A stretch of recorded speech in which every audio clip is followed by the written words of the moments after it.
this kind of fear, even with the most clear-cut case that people in favor of euthanasia can present, which is people with terminal illnesses who are close to the end anyway.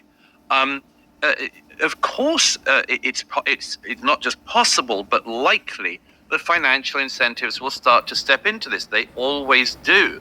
The Canadian government has had such extraordinary overreach in recent years in things like, again, as I've written about before in the magazine, the closure of bank accounts of people who are critics of it at home, the corruption of the Canadian media. All of these things have been done in the name of compassion and much more. The Canadian government is already pretty corrupted, actually, among Western governments.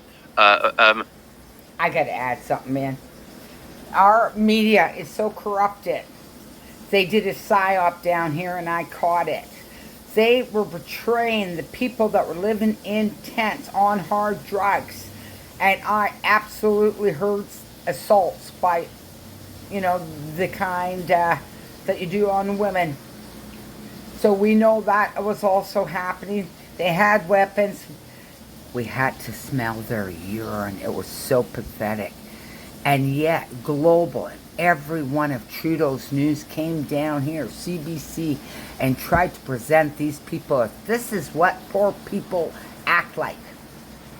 This is poor people in Canada. And a lot of Canadians bought it. But really, they were drug addicts on hard drugs and criminals, and the most vile, one step above the politicians, who are very vile. So you can't get lower these days than a Canadian politician pretty well. Even murderers are a step above because they can't kill as much as our government does. And going after the children was hideous. Making ads hideous. There's a soul involved. And so many people would rather kill a Canadian than lift them up with this so-called love. Where's the love? And compassion. They always wrap this up in, we're being compassionate. No, you're not. And it seems to be able to get away, Trudeau himself seems to be able to get away with almost anything because he does it in this dippy, sort of floppy-haired, foppish language of compassion and love, whilst showing very little compassion or love for the people of his country, and in fact a sort of disdain for the average person. I have absolutely disdain what he did to the most vulnerable neighborhood during a pandemic. And should have the virus been really deadly? Not like the cure, But, we would have been in a lot of trouble down here.